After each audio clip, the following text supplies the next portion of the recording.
Crash Law 24 sponsors GB News Traffic and Travel Report. The latest GB News Travel. Good evening, I'm Nick Arkell. Traffic is busy on the M1 northbound, junction 11A through to 12 near Luton because of a broken down vehicle. It's queuing there, just one lane closed but very busy. Also the M11 southbound looking very congested, approaching junction 11. The exit Sliver Road is partially blocked, there's a lane closure on the main carriageway as well, a broken down vehicle to blame. M25 clockwise partially blocked with a collision, junction 10, a queue from 9. Also busy Dartford tunnels where there was a broken down vehicle. The M42 northbound's busy with 2 lanes closed by a collision, junction 3 through to 3A. It's causing long delays on the approach from junction 2 onwards. You can stay up to date throughout the day by visiting our website gbnews.com.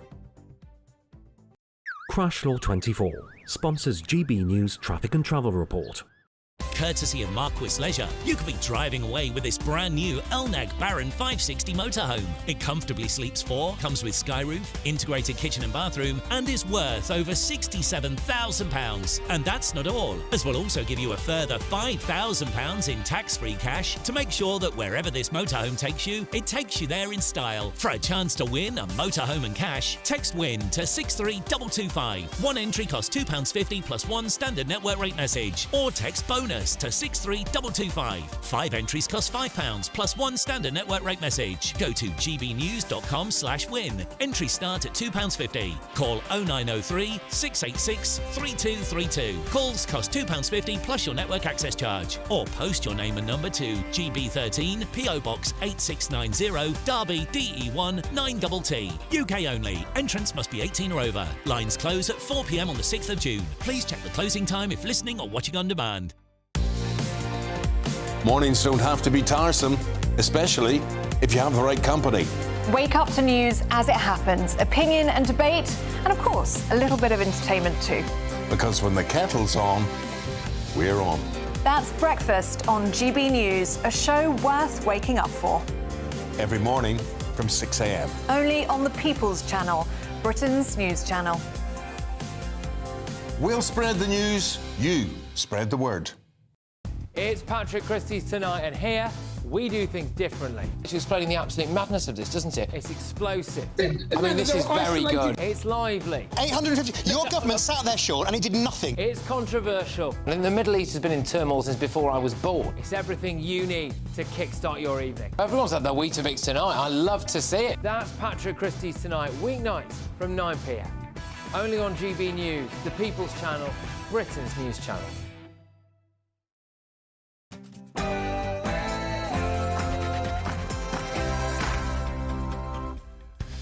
A very, very good evening to you and welcome to GBN Tonight with me, Martin Daubney. Now, some astonishing news. And the Safeguarding Minister, Jess Phillips, today appeared to water down the commitments to hold 5 nationally led inquiries into the rape gang scandal. We'll have more on that in a few moments. Charlie Peters, our national reporter, who's done so much to bring this story to national and international attention, will join us next in the studio. And the Tory Shadow Minister, Robbie Moore, was there when this announcement was made and is hot-footing it from the chamber to be with us as we speak. Also on tonight's show, Labour MPs are rallying for the Prime Minister to introduce a digital ID to help this time, they say, tackle illegal immigration. Whilst that might sound like a viable option, with current global security vulnerabilities, what will that mean for the privacy and those who worry about mass surveillance? Why should all of us carry a card because of the actions of illegals? Now, all of that to come, but first, here's your headlines, and it's Sam Francis.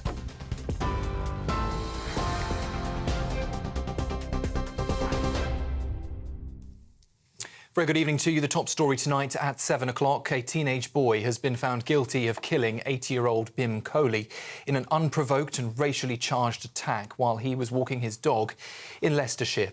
Police say the boy, now 15 years old, was driven by a thirst for social media notoriety and had a violent online persona. His younger female friend filmed the assault and was also convicted of manslaughter. Detectives say the brutality and racist abuse has left the local community traumatised. Mr. Coley's loved ones say they've lost a much-loved pillar of their community. In other news, exploited a short weather window to launch multiple boats from France. At one stage, every French patrol vessel was deployed as 8 boats were spotted mid-channel. 428 migrants were brought ashore in Dover with UK lifeboats and border force stretched to capacity. It comes as the Prime Minister is continuing to vow to smash the gangs behind the crossings amid concerns that law enforcement alone isn't working.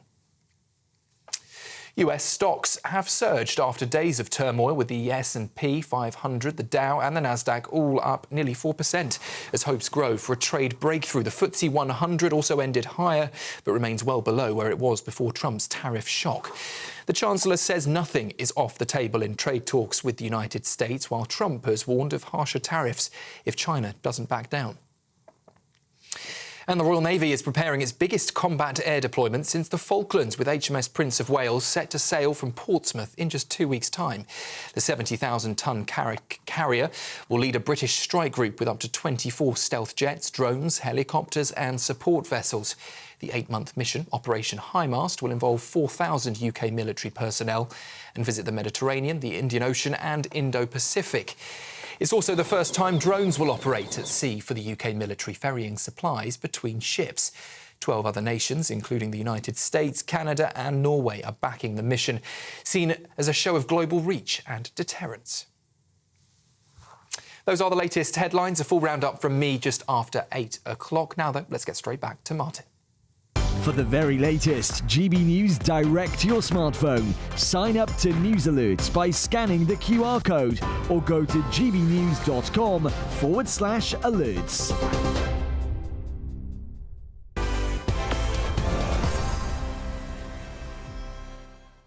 Thank you, Sam. Now, welcome to GBN Tonight with me, Martin Daubney. Now, back in January, the Home Secretary, Yvette Cooper, confirmed that the government would be supporting 5 locally led inquiries into the rape gang scandal. And take a listen to what she said.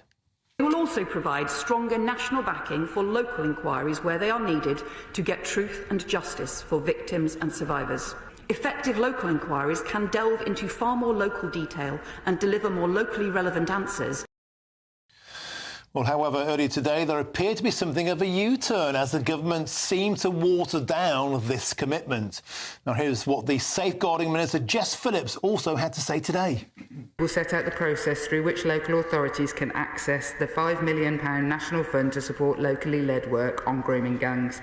Following feedback from local authorities, the fund will adopt a flexible approach to support both full independent local inquiries and more bespoke work.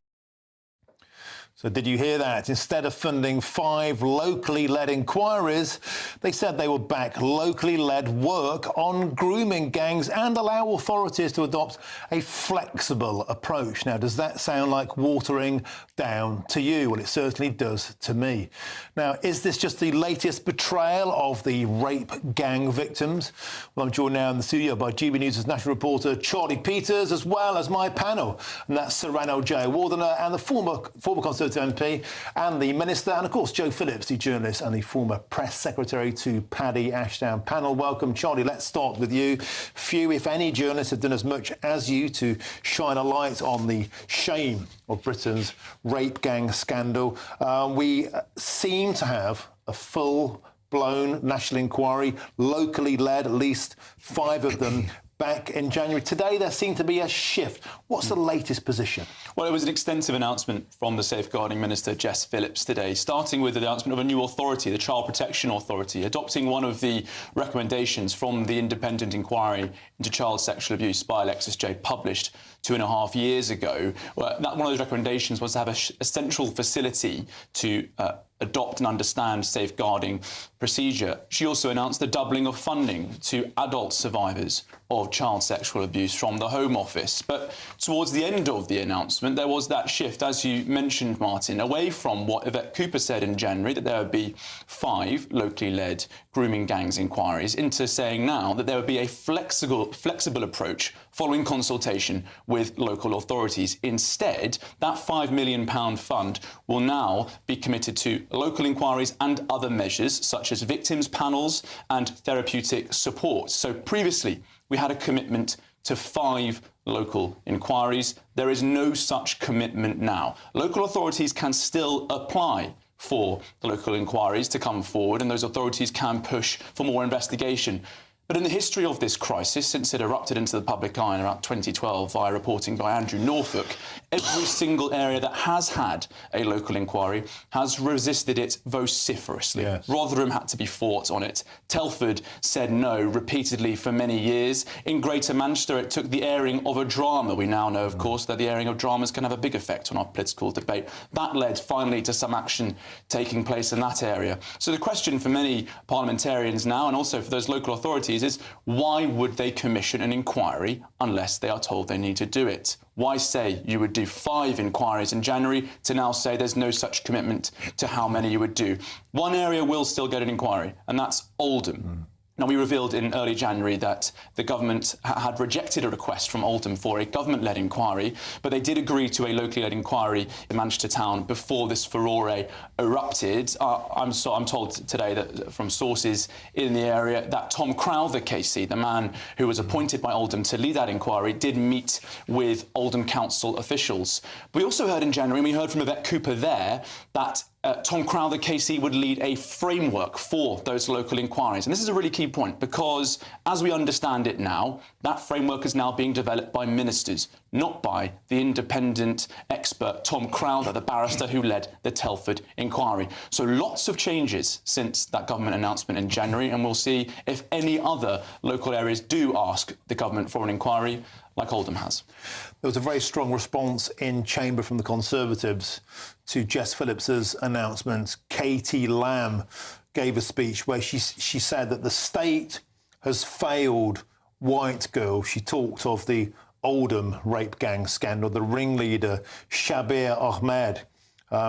He was a safeguarding appointment by the council, a litany of failures, she said, of institutionally raped of British white girls. Is there a sense from survivors, I know you've spoken to today, Charlie, that today has come as yet another disappointment to them? There is a lot of frustration for survivors I've spoken to today from areas that haven't had one of these local inquiries, who haven't had that investigation. For a lot of survivors, in January, the announcement was exciting. 5 new places are going to get a review, one of them's Oldham, and others were thinking, will my town be one of the other 4 picked?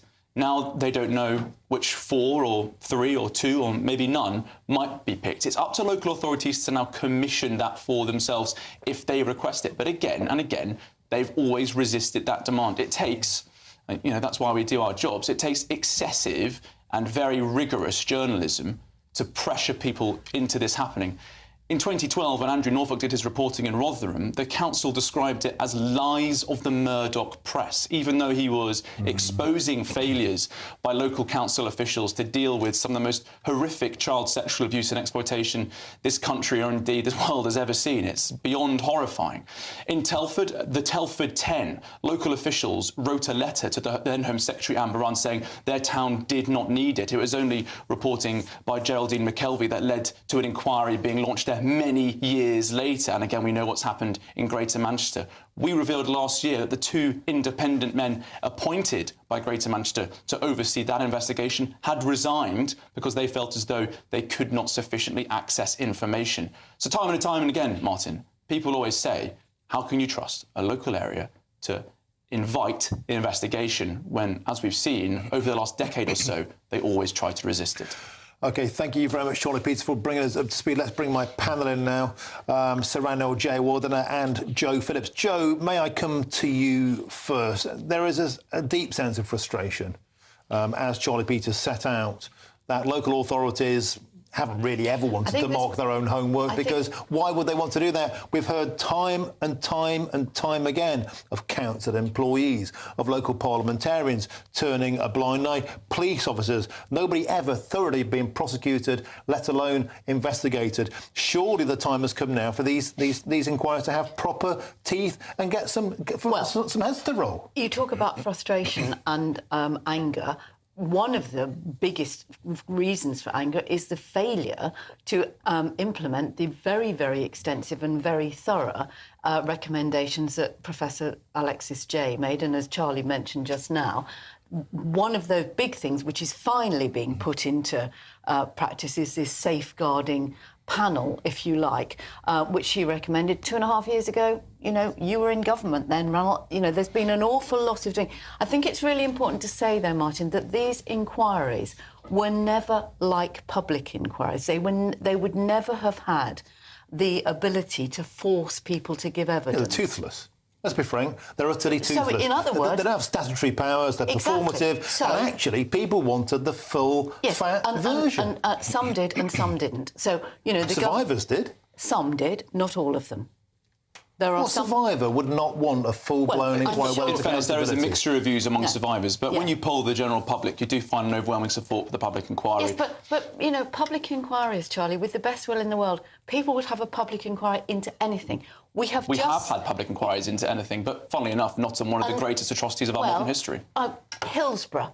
We have only this week learnt that nobody is being prosecuted as a result of that. And the Hillsborough families only got that inquiry after years and years and years. I mean, the problem is people think a public inquiry solves the problem. It doesn't necessarily. And I actually think that this, although for some people it might feel like it's watering down of what they thought was promised in January. They were never promised statutory public inquiries. They've now got a safeguarding panel, as recommended by Alexis Jay, and I think that the flexibility of the funding, which is what I read from what Jess Phillips said, the 5 million, that doesn't change, but she has doubled funding, didn't you say, Charlie, for something else? For adult survivors of child sexual abuse. So I don't think you can say, oh, this is awful, the government's let people down. Well, lots you can say that, because repeated governments going back decades haven't done the job. No, we know that. So, Ranald, let's bring you in now. Kemi Badenoch has seen the light, thanks to your reporting, by the way, and she said that she does want a full statutory, full national inquiry now. Today falls way short of that.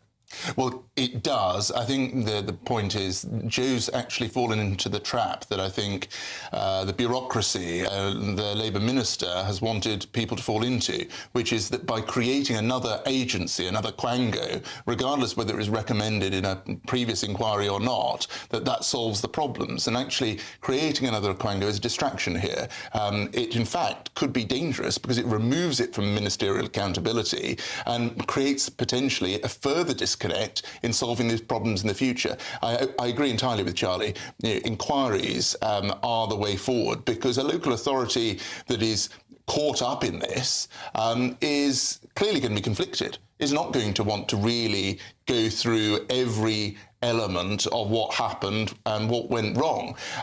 But I do have to say, I think more broadly in this country, I think Parliament needs to do more work.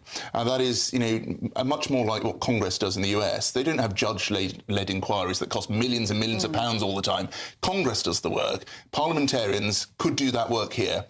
And I think that'd be a very effective way of holding local authorities, ministers and others to account. Well, like a select in committee public. hearing. Much more powerful, using all the powers of Parliament that haven't been used since Victorian England. It is possible. Jacob would tell us it's possible. And I think Parliament should get on with it. I think that's a really good point. But I would just say, if you think in bringing in what Alexis Jay recommended in an inquiry, as a result of an inquiry, but you're just saying, oh, well, there's no point in doing that. What was the point of that inquiry? Can I come in on that point? Because I think the independent inquiry into child sexual abuse was wide-ranging. It took 7 years. Yes. There were over 5 different chairs. Alexis Jay was the final one, of course.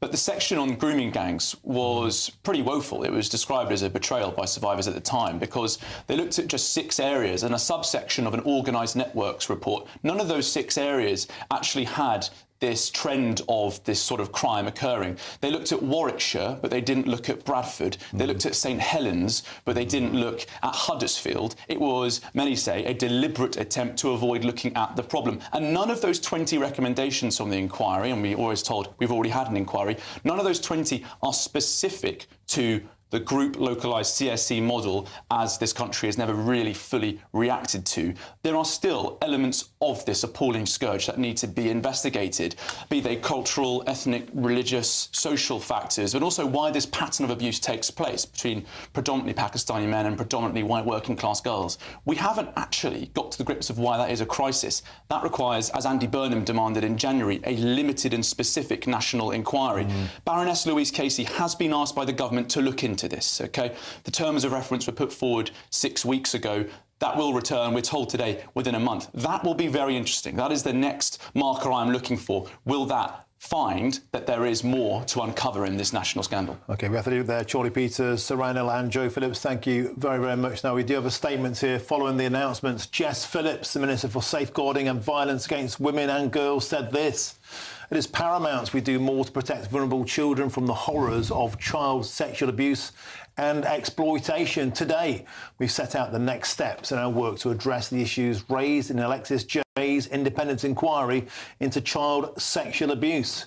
And this will put victims at the heart of the government's work to combat child sexual abuse by creating a child protection authority, providing national leadership and learning on child protection and safeguarding." Now, thank you very much to my panel, and thank you to you, Charlie Peters. Coming up, are digital IDs the answer to Britain's immigration problem? Well, a group of 40 Labour MPs, they seem to think so. Or will this scheme threaten people's security and privacy? Remember, COVID passports, they could be coming back. I'll be debating that after the break.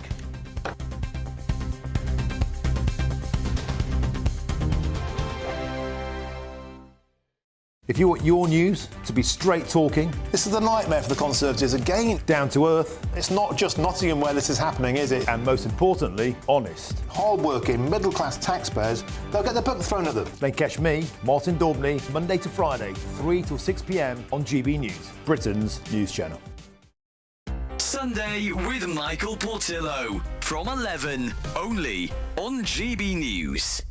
Claro uses seasonal produce for lunch and dinner. It's committed to contemporary Mediterranean food with Middle Eastern influences, aiming to mirror its sister restaurant in Tel Aviv.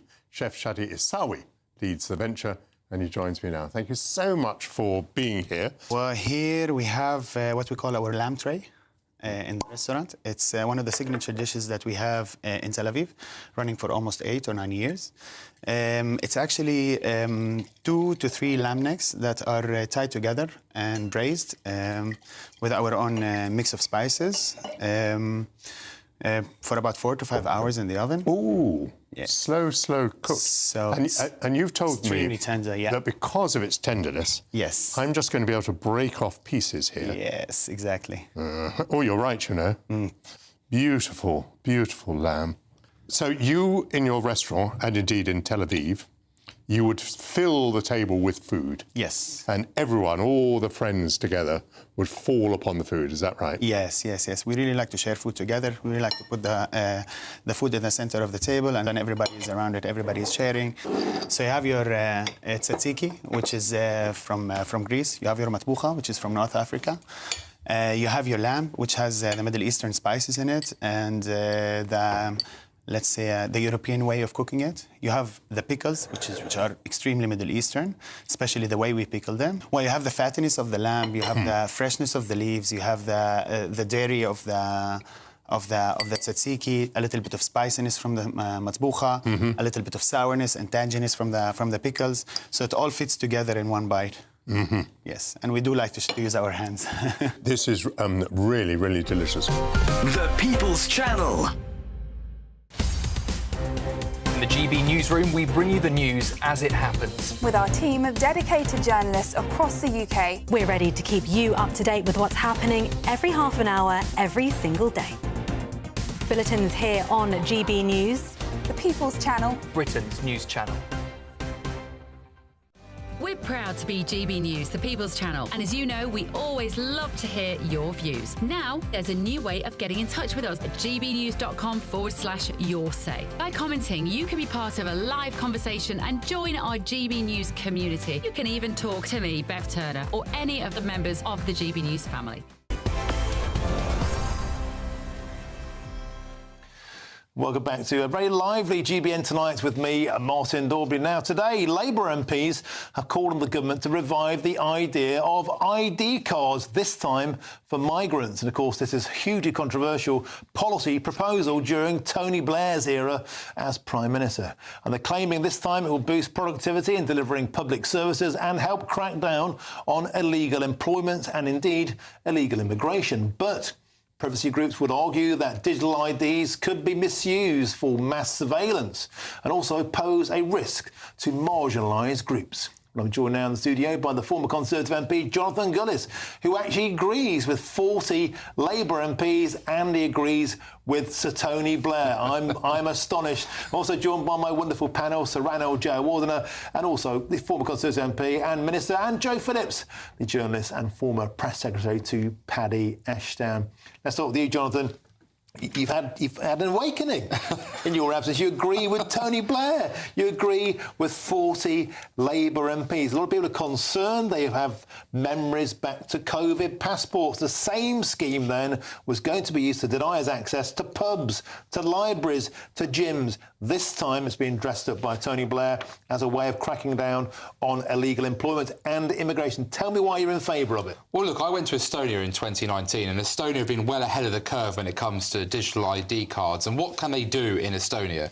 Well, not only can they access certain services provided by local authorities, which means that you can actually reduce the size of the state of a local authority by having transactions done between computers and the citizens, but at the same time you can also do other things such as buying a house and signing documents. I think, if I'm pretty sure, Estonia told me the only thing you can't do is sign your death certificate and get married legally with your digital ID. Otherwise, everything else is on the table. And what was good about Estonia was that every time your records were accessed by a government department, it was flagged up which department and which bit of information they looked at. So if you were worried... So you're tracked and traced? Well, no, but essentially, actually, what happened is if the Department for Transport was accessing anything to do with your finances, you'd be able to sue the government, and there would be huge fines levied on the government for accessing bits of information they had no right or no need to be accessing. Here's the first point.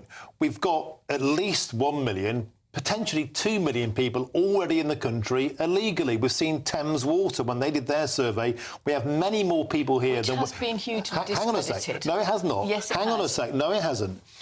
We have a lot more people here than we even know about, OK? How are those people going to be given an ID when they don't want one? They've simply vanished into well, the beautiful thing about the digital ID, Martin, is if they haven't got one, then ultimately they're not here legally, and we can get them on planes and deported as humanly quickly as possible, which is what I want to see: mass deportations, planes day after day taking off, in order to make sure that people who are here illegally aren't welcome because they shouldn't go into our country. Why will criminals suddenly adopt an ID actually, I wouldn't make it voluntary. I would have this as a compulsory scheme. I would have every British citizen and everyone who's here on a legal visa have to have one, and therefore we could match have better ability to be able to know who's in the country, what they're doing. You're advocating a show-us-your-papers society, which we haven't had since World War II. So you're saying... That's a bit hyperbolic, Martin. I'm not going to buy that argument. No. So you're saying every British citizen, because of the action of illegal immigrants and criminals who are working the black market, me, you, all of us, have to show our papers around the country. I'm saying that we live in a What kind of country is that? I'm saying, look at Estonia, which is hardly some sort of fascist state. It's a country that has done extremely well at utilising the digital technology it has to give its citizens the ability to interact with the state and its services, not just to do with immigration, but services provided by many, in fact, local councils that would reduce the size of the state and the burdensome bureaucracy that has before it, and allow citizens to have a much more organic and natural interaction. That is a positive thing, using digital for a digital age and saving the taxpayer money. What about if the likes of Tony Blair decide that interface with the state should be denied to people if they don't tick the right boxes, but going down the route of a Chinese social credit system? So, for example, Tony Blair, the same guy proposing this, said if you don't have a COVID passport, you can't go to a pub. That was policy. And digital ID should have anything to do. He went to Israel. So what this policy states is that because of people gaming the system, breaking the law, breaking into our country, all of us have to comply to this surveillance society. I don't think it's anything to do with suffering. At the end of the day, I can upload my flight to my iPhone, cards in order to get on boarding passes. Sorry, I can got all my bank cards, so I can do online banking. At the end of the day, but we can do that already. I wouldn't agree with having a digital ID that says where you can and can't go, and have but to that's include. how it could be used. It could be used. I would like to think that we can again look at examples like Estonia, where there has been a balance between people's freedoms, transparency, and modernising in a digital age. Obviously, if there was any inclination it went further, like this COVID passport stuff, of course that's nonsense to be binned in history. It's a just damn disgrace that we ever brought those things in. It's something that haunts me in my sleep as a former Conservative MP who would have voted this nonsense through at the time when we were obviously going through it. So ultimately, I think that digital IDs, used in the right way, looking at examples like Estonia, can be a positive thing. It's something we shouldn't be afraid of. OK, Jonathan Gullis, thank you very much. Let's bring my panel in now. Joe Phillips, I'm going to come to you first. Am I being, Orwellian? Am I being paranoid when I say, why should British citizens surrender their civil liberties because of people who break into our country illegal? Well, why is that fair? It's an argument that I would have agreed with, when Tony Blair first proposed it in his government in 1997. Because I think, as Jonathan says, we all use digital stuff so much now. NHS is digital. There's stuff going through Parliament at the moment which will mean that our driving licences are digitised.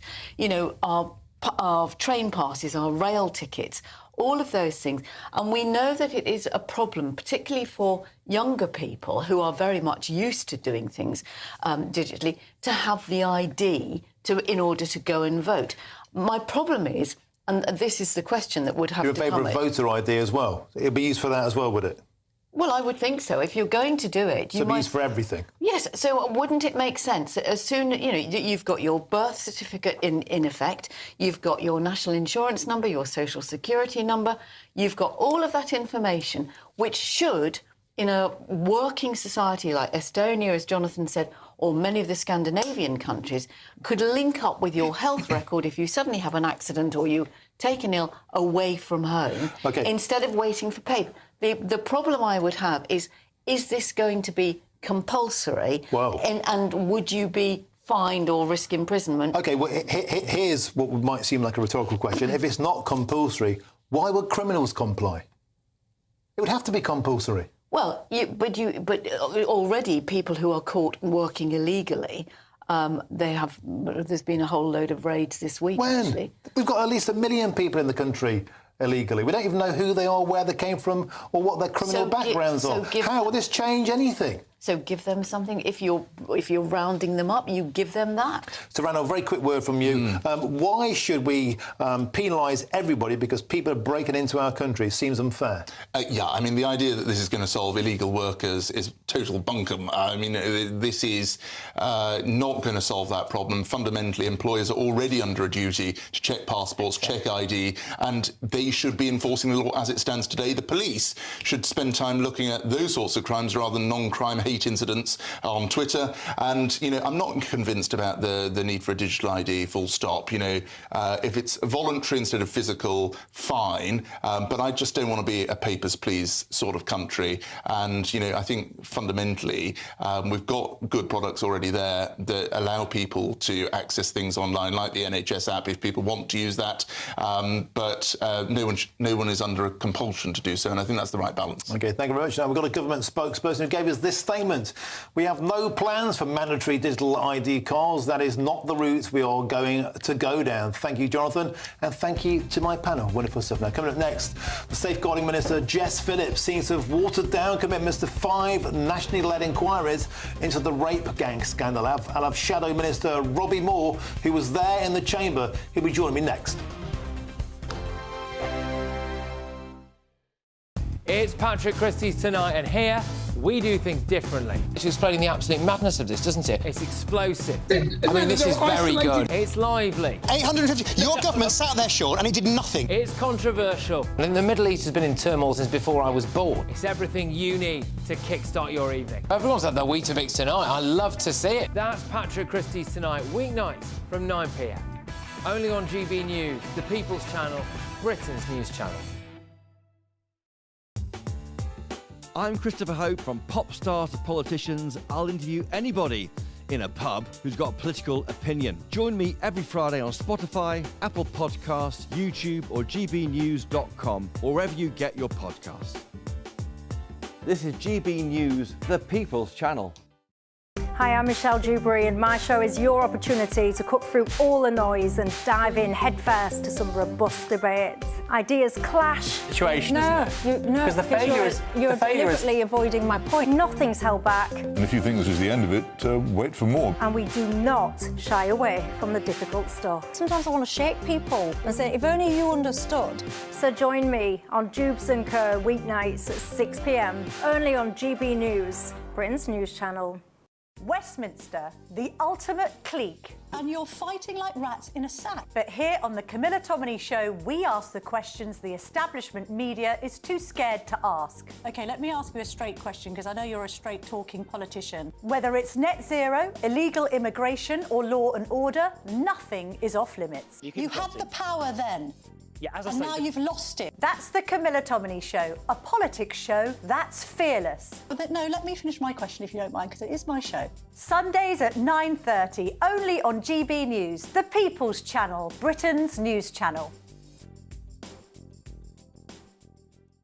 Good Afternoon Britain isn't just about us. The wonderful thing about this programme is it's about everyone watching. It's an interactive programme. Well, there absolutely is something to see here, and we're going to be talking about it more. Whether it's breaking royal news, please bring us up to date, or indeed a particularly punchy speech in the House of Commons. Very, very curious. We bring it to you live, and then we bring you live reaction as well. That's Good Afternoon Britain, weekdays from midday. Only on GB News, the People's Channel, Britain's news channel. The royal family is an enduring symbol of tradition, unity and pride for Britain. At GB News, we celebrate what makes this country great. In our new royal newsletter series, you can join me, Cameron Walker, for Inside the Palace, an exclusive look every week that takes you beyond the gates and brings you the very latest from those at the heart of the monarchy. Never miss a royal moment again. Sign up now. Go to gbnews.com/royal newsletter and get the latest straight to your inbox.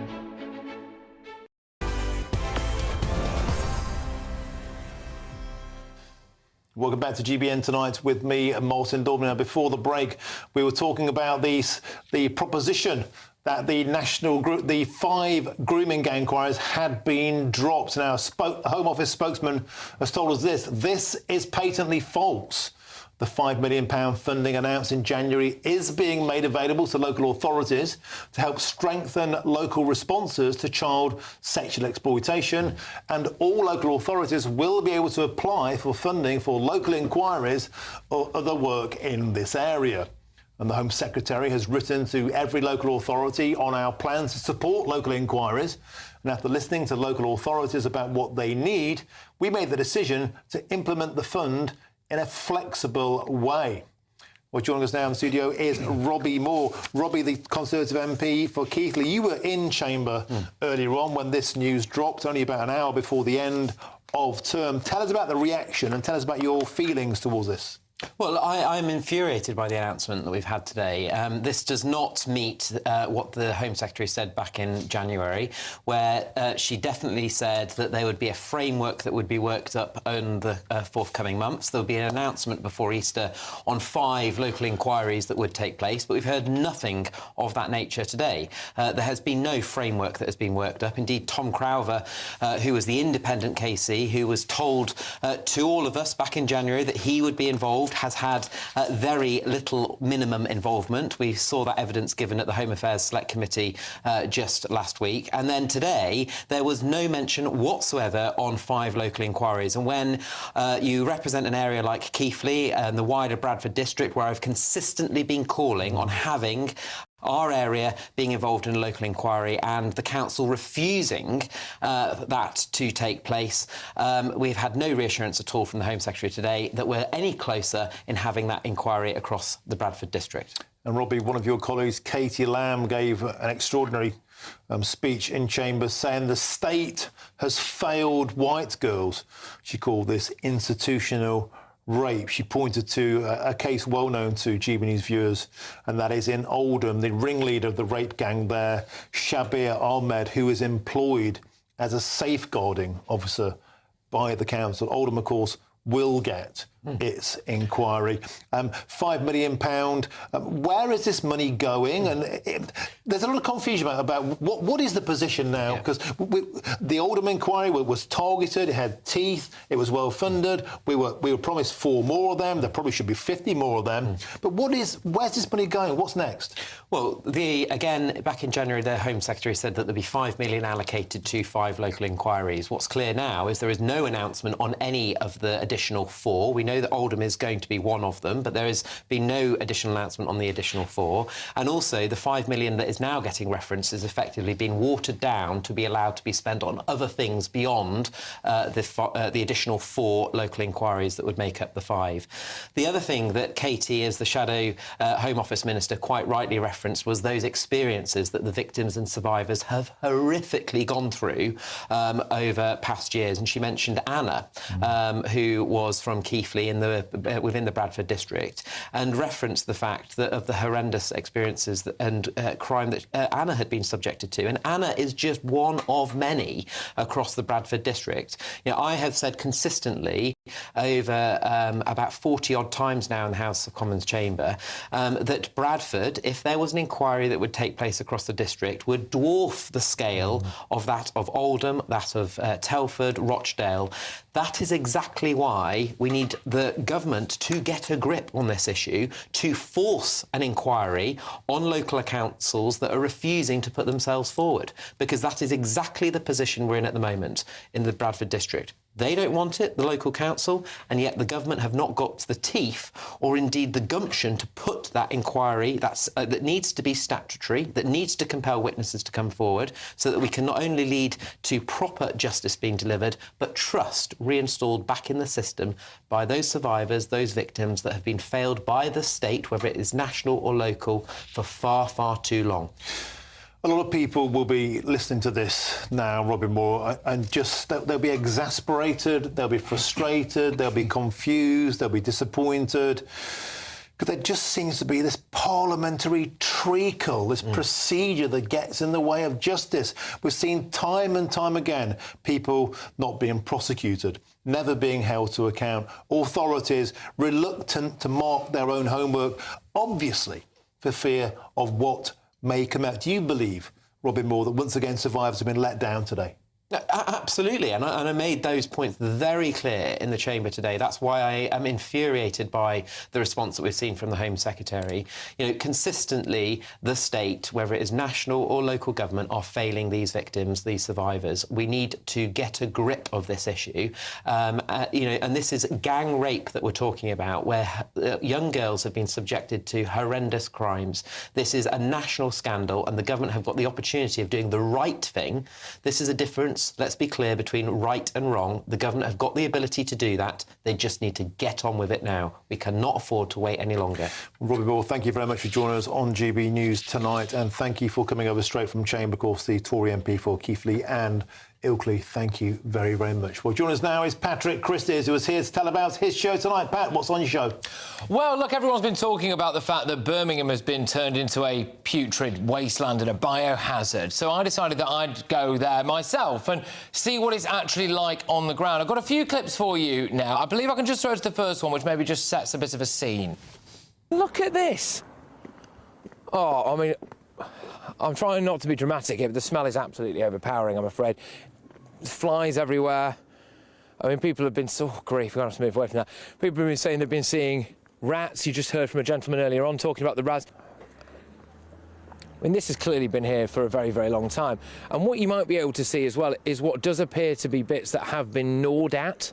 People mentioned about rats. Well, the local council's getting a lot of stick, and so are the local binmen, it's fair to say. But I wanted to know, what about the local MPs? Because there are some Labour big hitters there, including Justice Minister Shabana Mahmood. This is what one individual had to say. Do you know who the local MP is here? I don't know. It's supposed to be some Shabina geezer or girl or whatever. Yeah. So, you don't see much of them? No, you don't see them. They're just chilling. Their house is clean. They don't care about anybody else's, isn't it? It's not fair, is it? But by far and away, the worst offender is Tahir Ali. Now, he may be known to people here because his interventions in the House of Commons have involved things like Gaza. They've involved things like a brand spanking new international airport in Mirpur in Pakistan, something he banged on about again yesterday and then today. Well, I was wandering around his constituency and I just wondered if anyone knew who he was. What do you think about the local MP, though, to be fair? They're all rubbish. If they can't do the job, can they? Do you know who that guy is? No. Who is it? That's Tahir Ali. That's the local MP for here. He was in Parliament. Looks good in a suit, but can you do the job? Yesterday, he was in Parliament calling for the construction of a new international airport in Mirpur in Pakistan. What's that got to do with us? What was that? It's got nothing to do with us.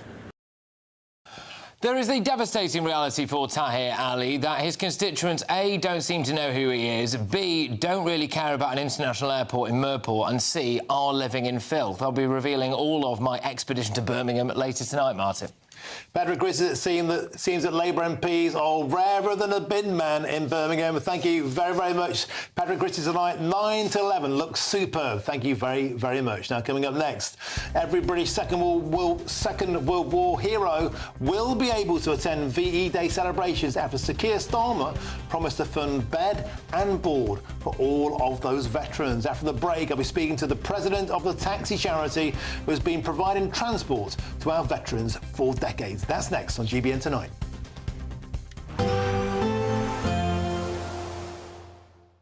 Dinner under the stars tonight? That reminds me of our travel insurance. You mean all clear skies? All Clear Travel Insurance sponsors GBNews Travel Destinations Forecast. A cold spell will affect eastern parts of Europe this week. Some areas could see temperatures 10 degrees below average. Rather showery at times across Madeira and Tenerife with longer spells of rain later through the day. Largely dry though across Spain and Portugal, just perhaps the odd shower affecting Nice, Rome, Sardinia and perhaps some shorelines of Greece. But otherwise largely settled, lots of sunshine around, but temperatures in the mid-teens. But we'll see more sunshine as we head through the week. Still rather showery across Tenerife, but temperatures improving to the mid to high teens by the time we reach Saturday. All Clear Travel Insurance sponsors GBNews Travel Destinations Forecast.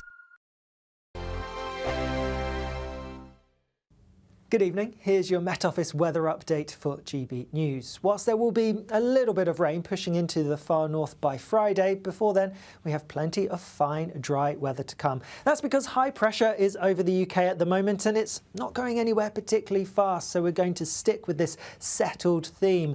Lots of sunny weather, lots of clear skies as we go through this evening and overnight. That being said, though, across northern parts of Scotland, some cloud feeding in overnight, and down the eastern side of Scotland and also eastern England, some clouds, some low clouds, some misty murkiness, bit of fog feeding in from the North Sea. Further west, where we have clearer skies, again, it's going to be a bit of a chilly night, a touch of frost quite likely, particularly in prone rural spots. As we go through tomorrow morning, then a bit of a westy split when it comes to clouds amounts. Across the west, Wales, western parts of England, lots of fine sunny weather, but further east, a cloudier story. Similar story further north, Northern Ireland, western parts of Scotland and northwest England, lots of bright sunny weather to be had early on, but in the east it is going to be pretty grey, some low cloud around, some mist, some fog. Most of that is, though, going to burn away as we go through the day. Not all of it. Across some eastern coastal parts, particularly of England, but perhaps the southeast of Scotland too. Here, some of that cloud's going to be pretty nagging and linger through much of the day. And so feeling pretty cool with a bit of a breeze as well. But elsewhere, where we see a good deal of sunshine, it is going to feel relatively warm. Temperatures peaking in the mid to high teens Celsius. As we look into Thursday, and a change in our wind direction changes, well, where we see the clouds. So a bit more cloud across central southeastern parts of England, but further north across eastern parts of Scotland, northeast England, much less cloud than we'll see on Wednesday. And with that change in wind direction, we're going to see things turning much warmer in those parts as well. Low 20s looks quite likely. Otherwise, and as we go into the weekend, well, sunny for most, but a bit of rain in the north. Join me, Nana Akwe, for an informative, interactive news programme with a difference. It's fun. No, you didn't say that, Dave. I'm so surprised. I think there's an element of truth to that. Join me from 3 p.m. every weekend, only on GB News, Britain's news channel. Westminster, the ultimate clique. And you're fighting like rats in a sack. But here on the Camilla Tominey Show, we ask the questions the establishment media is too scared to ask. OK, let me ask you a straight question, because I know you're a straight-talking politician. Whether it's net zero, illegal immigration or law and order, nothing is off limits. You had the power then. Yeah, as I and say, now you've lost it. That's the Camilla Tominey Show, a politics show that's fearless. But no, let me finish my question if you don't mind, because it is my show. Sundays at 9:30, only on GB News, the People's Channel, Britain's news channel.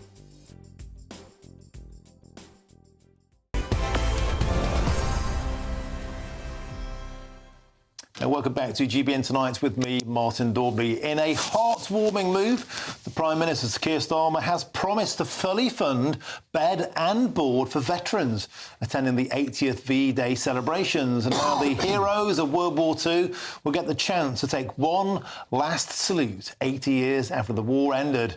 Now, there were fears that some veterans would miss out on events both in the UK and abroad due to the sky-high travel and accommodation costs after the taxpayer fund simply ran dry. But now the government has stepped in, confirming that it will cover, quotes, all travel, welfare and infrastructure to ensure the veterans don't miss out. Well, that would be music to the ears of my next guest. So I'm joined now in the studio by Dick Goodwin, the Vice President of the Taxi Charity for Military Veterans. Dick, welcome to the show. Good evening. First, a bit about your wonderful work. I know you've worked for many, many years, ferrying the boys about to make sure they get there. Tell us about your work and then your reaction to Keir Starmer. Seems to want to pick up your tab. Well, that'd be lovely, wouldn't it? Yeah, the boys and girls. We've got quite a few lady veterans, World War II, with us. It would be very nice if we could get some clarification on what is actually going to be paid for, because we understand that we're going to be asked to bring people into London and also events at the Arboretum now and for VJ Day. But also we are travelling to the Netherlands in May for Dutch Liberation, 80 years of that. That is going to be massive and very expensive. And also we're going to Normandy in June.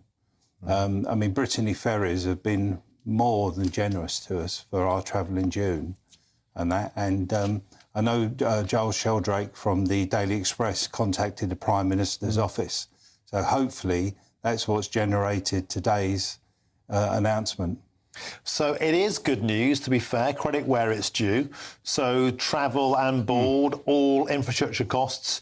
So, I mean, can you put a price on a typical day's work for VE Day? I mean, how much... I mean, your boys and girls work for free, right? They volunteer their time and they pay even for their own gas, right? Yeah, they do. How much might a VE Day typically set you back? Well, typically, you've probably got to give a driver $350 a day. The electric cabs cost an awful lot of money to run, to buy. So they have to make their money up for the week. So whereas if you look at, with us, they're going to be away for 5 days in May over the bank holiday. And then so they just can't afford to come back. And as much as they want to do it, they've got their own families to think of. So, I mean, you know, you could be looking at anything 25 to 40,000. It all depends who wants to come in, where they're coming in from, and the amount of requests we've got. We've already had quite a few requests from Department of Culture, Media and Sport, and we just see if we can cope with it all.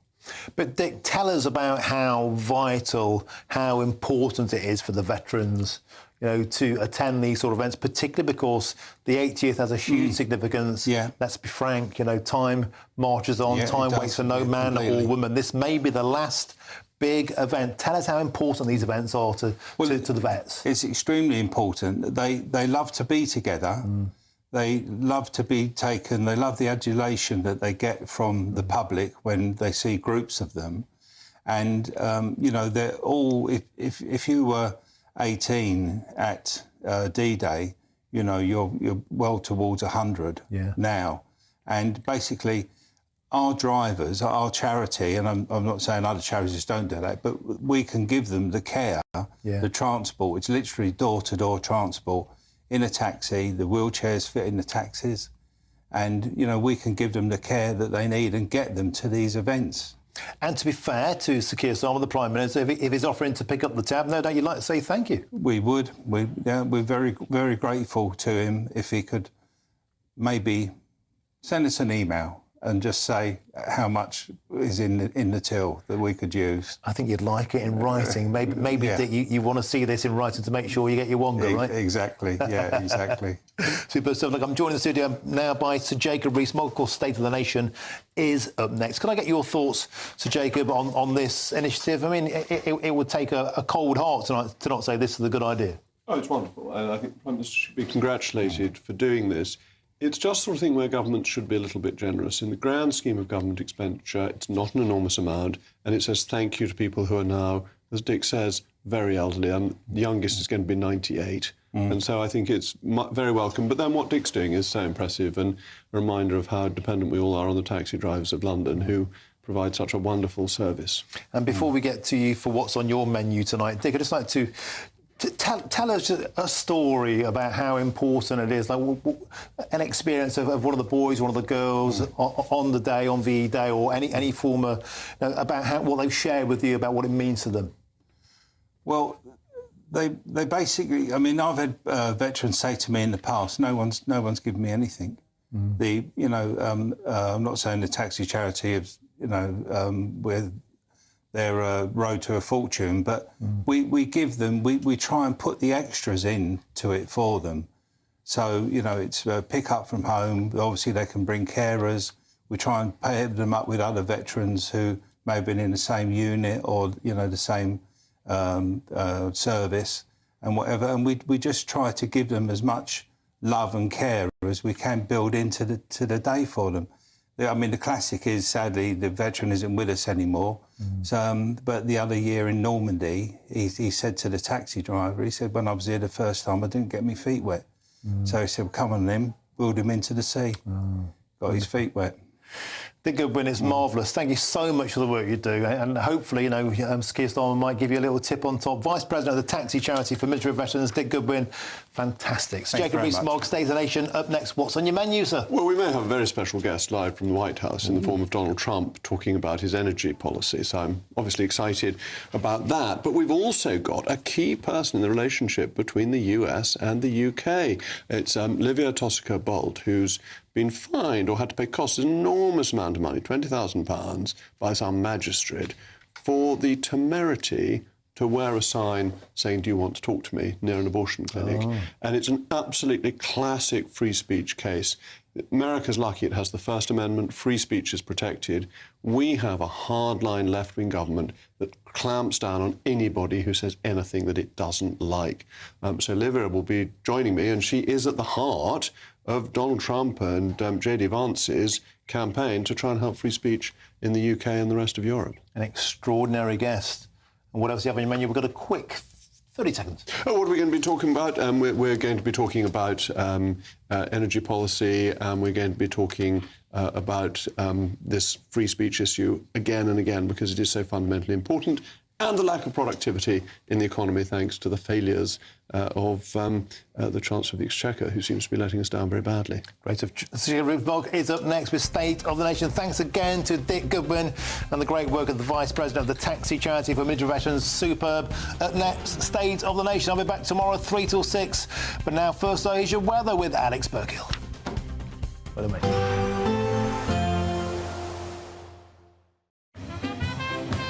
There will be a light breeze in the morning, leading to a warm front. Boxed heat pumps, sponsors of weather on GB News. Good evening. Here's your Met Office weather update for GB News. Whilst there will be a little bit of rain pushing into the far north by Friday, before then we have plenty of fine, dry weather to come. That's because high pressure is over the UK at the moment and it's not going anywhere particularly fast, so we're going to stick with this settled theme. Lots of sunny weather, lots of clear skies as we go through this evening and overnight. That being said, though, across northern parts of Scotland, some cloud feeding in overnight, and down the eastern side of Scotland and also eastern England, some clouds, some low clouds, some misty murkiness, bit of fog feeding in from the North Sea. Further west, where we have clearer skies, again, it's going to be a bit of a chilly night, a touch of frost quite likely, particularly in prone rural spots. As we go through tomorrow morning, then a bit of a westy split when it comes to clouds amounts. Across the west, Wales, western parts of England, lots of fine sunny weather, but further east, a cloudier story. Similar story further north, Northern Ireland, western parts of Scotland and northwest England, lots of bright sunny weather to be had early on, but in the east it is going to be pretty grey, some low cloud around, some mist, some fog. Most of that is, though, going to burn away as we go through the day. Not all of it. Across some eastern coastal parts, particularly of England, but perhaps the southeast of Scotland too. Here, some of that cloud's going to be pretty nagging and linger through much of the day. And so feeling pretty cool with a bit of a breeze as well. But elsewhere, where we see a good deal of sunshine, it is going to feel relatively warm. Temperatures peaking in the mid to high teens Celsius. As we look into Thursday, and a change in our wind direction changes, well, where we see the clouds. So a bit more cloud across central southeastern parts of England, but further north across eastern parts of Scotland, northeast England, much less cloud than we'll see on Wednesday. And with that change in wind direction, we're going to see things turning much warmer in those parts as well. Low 20s looks quite likely. Otherwise, and as we go into the weekend, well, sunny for most, but a bit of rain in the north.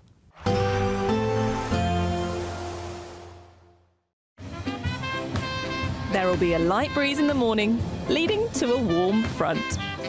Boxed heat pumps, sponsors of weather on GB News. Courtesy of Marquis Leisure, you could be driving away with this brand new Elnag Baron 560 motorhome. It comfortably sleeps 4, comes with Sky